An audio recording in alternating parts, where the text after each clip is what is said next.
Hi everyone, this is Renee from Lessons from Teachers and Twits, and I am here today because I happened to stumble on Jessica Buttram's blog today, and I was really psyched because I've always wondered what Jess sounds like. I've seen plenty of pictures of her, but today she had a vlog up, and it was really cool because it sounds like there's a whole bunch of Southern bloggers who are checking on different ways that people pronounce words. And so Jessica, who lives in Tennessee, was getting in on some of that action. And it was really fun to listen to Jessica and see how cute she is in person and listen to her cute accent.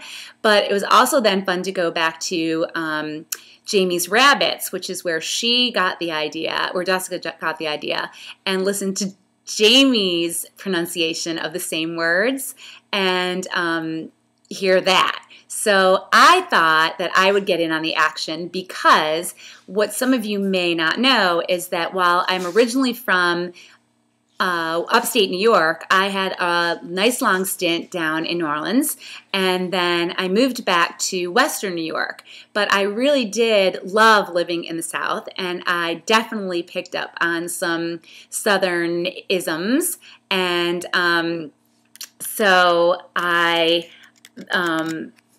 actually use many of the words that I picked up in New Orleans, and I use them on a daily basis. So I'm going to show you the words below and answer the questions, and you'll be able to hear the dialect that I use here in Western New York and hear the true hybrid that I really use here in Western New York. So the words and the pronunciations that I use are ant, root, wash, oil, theater, iron, salmon, caramel, fire, water, sure, data, ruin, my son says ruin, like Stewie from the Family Guy, crayon, toilet, Narlands. Now, the next word, I have a story to go with, and the word there says P-E-C-A-N. When I first moved down to New Orleans, I used to say pecan, and then some guy said to me, honey, a pecan's the thing that you keep near the side of your bed if you had to go to the bathroom. You want a pecan. And so I actually changed my dialect, and I now ask for pecan pie. And people look at me like this. Because up here, most people say pecan pie. I say both, again, probably, spittin' image, Alabama, lawyer. I don't really say coupon because I don't really do coupons. I should do more couponing. That's a lot of guilt there.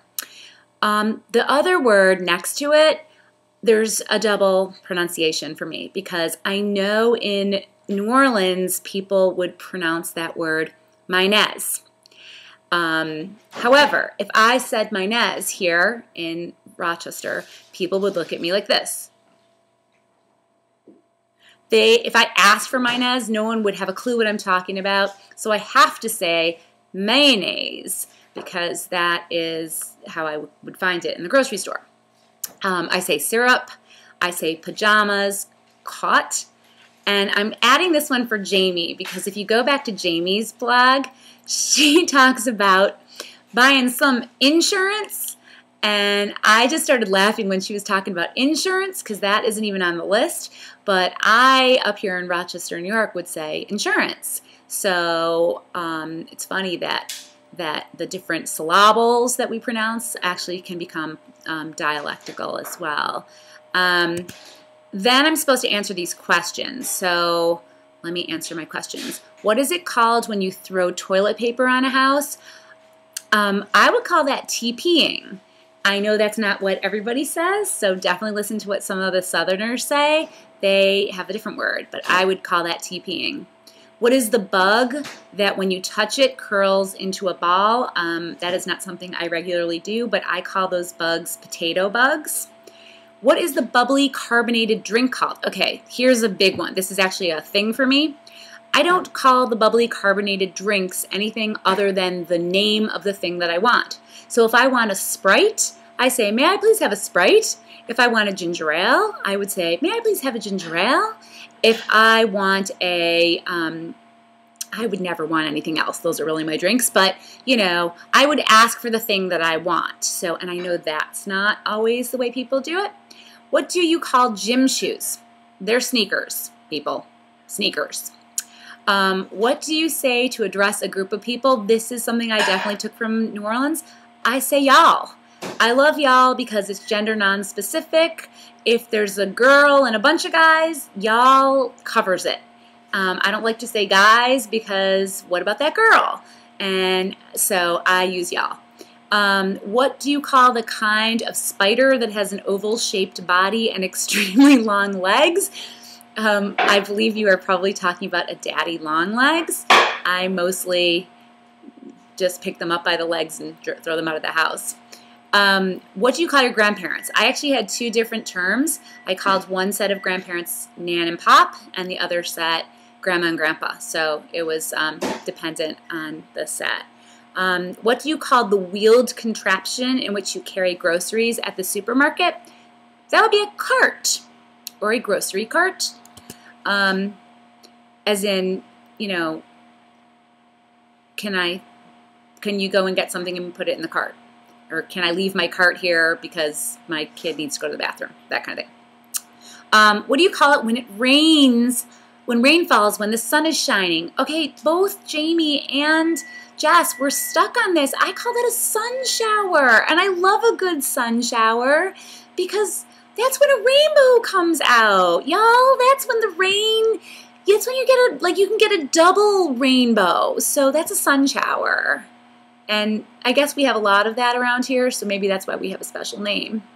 And what is the thing you change the TV channel with? I call that the remote, but actually most of the time I call it like, where is that stupid thingy? Because I can't find it. We don't seem to have a designated place for that remote. So I'm like, where's the stupid thingy that you use to change the TV? So that's what I call that thing, the remote thing, the stupid remote thing. So that's the dealio here in Western New York, but with a little bit of New Orleans thrown in. I hope you enjoyed, and I actually hope some Northerners will get in on this because there's definitely some dialectical differences, and I hope definitely some people from the Deep South will get in there and do a vlog so that we can hear some real Southern pronunciations, Deep South pronunciations of some of these fun words, because I'm looking at some of them and there's nothing like hearing someone with a good Cajun accent say Minez with a straight face. So thank you, and I'll talk to y'all soon. Bye!